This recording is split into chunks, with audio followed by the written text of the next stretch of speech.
Air taxi असल में छोटे इलेक्ट्रिक हवाई वाहन होते हैं जिन्हें electric vertical take off and landing विमान कहा जाता है। ये हेलीकॉप्टर की तरह सीधे ऊपर उड़ान भर सकते हैं और नीचे उतर सकते हैं। इसके लिए उन्हें बड़े रनवे की आवश्यकता नहीं होती, बल्कि ये वाहन विशेष रूप से बनाए गए वर्टिपोर्ट्स का उपयोग करते हैं। इनमें आमतौर पर एक पायलट के साथ 4 से 6 यात्री बैठ सकते हैं। ये पूरी तरह से इलेक्ट्रिक होते हैं, जिससे ये जीरो कार्बन उत्सर्जन करते हैं। पारंपरिक हेलीकॉप्टरों की तुलना में ये वाहन शांत होते हैं। भारत में एयर टैक्सी की तैयारी। भारत में एयर टैक्सी सेवा जल्द ही शहरी परिवहन के भविष्य को बदलने की क्षमता रखती है। ये टैक्सी सड़कों पर नहीं बल्कि हवा में उड़ेगी, जिससे शहरों की यातायात जाम की समस्या से निपटने में मदद मिलेगी और घंटों की दूरी मिनटों में पूरी हो सकेगी।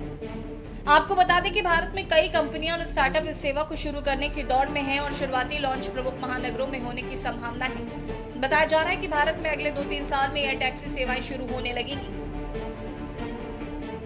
भारत में कब और कहां शुरू होगी सेवा? पहले चरण में दिल्ली, एनसीआर, मुंबई और बेंगलुरु में इस सेवा की शुरुआत का प्लान है। कई स्टार्टअप और कंपनियां 2027 से 28 के बीच वाणिज्यिक संचालन शुरू करने की योजना बना रही हैं। दिल्ली के कनॉट प्लेस से गुरुग्राम तक की 27 किलोमीटर की दूरी लगभग 7 मिनट में पूरी होगी। ये भारत का पहला electric vertical take off and landing prototype वाहन है। इसकी अधिकतम गति 250 किलोमीटर प्रति घंटा है। भारतीय विमानन नियामक डीजीसीए ने वर्टिपोर्ट बनाने और संचालित करने के लिए नियम बनाने का काम शुरू कर दिया है, जो सेवा के लिए एक महत्वपूर्ण कदम है। आपको बता दें कि पंजाब के मोहाली स्थित स्टार्टअप नलवा एयरो ने स्वदेशी इविटॉल एयर टैक्सी विकसित की है। डीजीसीए ने इसे डिजाइन ऑर्गेनाइजेशन अप्रूवल सर्टिफिकेट भी दे दिया है। नलवा एयरो के मुताबिक कोविड-19 में इमरजेंसी मेडिकल इवैक्यूएशन की जरूरत महसूस की गई है। दरअसल उस दौरान आसपास कोई एयर एम्बुलेंस या हेलीपैड नहीं था। तभी विचार आया कि क्यों न ऐसी मशीन बनाएं जो कहीं से भी वर्टिकल टेक ऑफ और लैंडिंग कर सके। बताया जा रहा है कि इसका डिजाइन चरण पूरा हो चुका है। सब स्केल प्रोटोटाइप अगले 1 माह में तैयार हो जाएगा। ये किफायती एयर मोबिलिटी मध्यम और निम्न मध्यम वर्ग को ध्यान में रखकर तैयार किया जा रहा है। शुरू में दिल्ली एनसीआर में लॉन्च होगी। आईजीआई एयरपोर्ट से आनंद विहार, नोएडा, गाजियाबाद और पानीपत जैसी जगहों तक सड़क से जाने में जहां 1 से 3 घंटे लगते हैं, इविटॉल एयर टैक्सी 10 से 12 मिनट में पहुंचा देगी।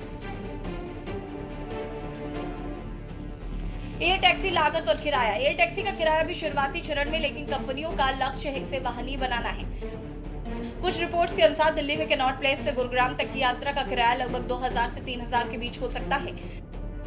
सरला एविएशन जैसी कंपनियां इसकी लागत को प्रीमियम राइड हेलिंग सेवाओं के प्रतिस्पर्धी रखने का लक्ष्य बना रही है।